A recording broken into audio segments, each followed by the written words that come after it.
This is the fastest way to improve. Being critical of yourself. You might think, what the heck does that even mean? And I'm gonna tell you. 3 years ago, Blizzard introduced a feature that allows you to replay all of your recent games. That's right, the replay system. And it highlights every single mistake that you've ever made. Keep in mind that if you want to improve and get better at Overwatch, you need to correct your mindset. First of all, don't focus on what your teammates are doing wrong. Every player makes mistakes regardless of what rank they're in, including you. But that doesn't mean you should ignore them completely. Sometimes their decisions or their deaths can be influenced by you and what you do. That's why your main priority should be to focus on your own performance, while also recognizing the effect that it has on the rest of your team. Great! Now that's out of the way, let's highlight the biggest and best way you can actually improve. Dying in a match is arguably the worst thing that can happen to you in a game, because it takes you directly out of the fight for about 30 seconds and can be the difference between you winning or losing a fight. You get zero value by dying. An important thing to mention though is that dying is not really a mistake itself, but rather the result of a mistake. So in order to improve your own performance, looking at every single one of your deaths is probably one of the easiest starting points when looking at your replays, because it highlights your biggest mistakes. And what are those mistakes? Let's look at them now. Positioning, ultimate usage, ability usage, and hero selection. I've listed these in order of importance, with the more important ones coming first. While your positioning might not seem like too much of an issue, it actually makes a big difference as to how vulnerable you are and how easy you are to kill. Keep positioning as your first point in mind when you look at your deaths. Could high ground have been a safer spot for you? Did you expose yourself too much to the enemy? Did you not have any abilities to save yourself in the position you were in? Did you put yourself out of range from your supports? Consider these questions and avoid blaming your teammates. Now, ultimate usage. I would actually argue that ultimates and abilities are equally important, but ultimates are the easiest to improve on because they have a bigger impact and use them much more rarely in a game. So I put it first.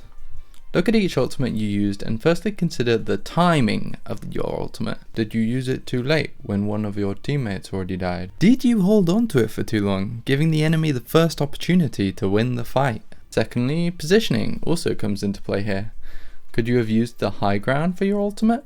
Or did you play too aggressively? Finally, think about how the enemy countered your ultimate if you died or the ultimate went poorly. Did the enemy use a particularly strong ability or ultimate to counter it? Could you have avoided that? Now, ability usage. The biggest strength of abilities is that they offer mobility, extra damage, or even utility, mostly for your support. Wasting an ability can be detrimental to staying alive or killing an enemy. If you don't have a movement ability or utility, the enemy is able to attack you much more easily.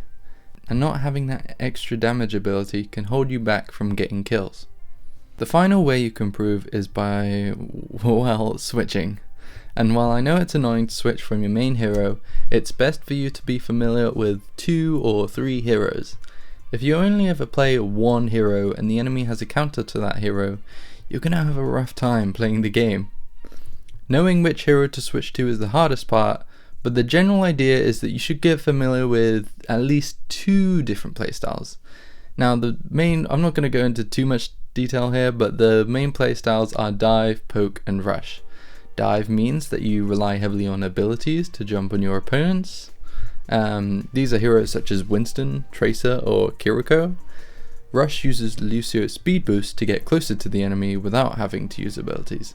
So think of Reinhardt or Reaper who want to save their abilities. And poke means that you pressure the enemy from a distance. Think Sigma, Ashe, or Baptiste who damage the enemy from far away. Team comps and playstyles are very complicated and in-depth, so I recommend checking out another video if you want to understand this in more detail. Okay, now I'd also like to mention aim.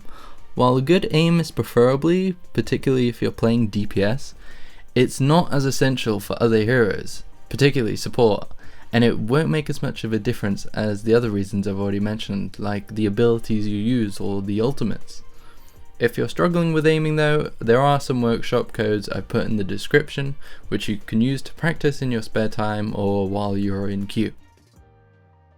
So you've acknowledged what you're doing wrong, but how do you fix these mistakes in your future matches? You should start by focusing on whichever mistake sticks out the most to you. If you've been dying a lot because of your positioning, focus on that a bit more for your next few games until you rank up or get the hang of it. Once you feel like you've seen some improvement, you can move on to the next issue, and so on. And that's about it. Looking at your replays is the best way for you to improve because it allows you to reflect on your performance without having tunnel vision, clouded thoughts, or getting annoyed at your teammates. When you look at your replays, look at your losses first. Now believe me, even though no one ever wants to look back at the games they've lost, those games tend to highlight your worst mistakes, so please watch them. And once again, don't look at what your teammates are doing wrong. This is not what you're there for. So long, my fellow watchers, and thanks for watching.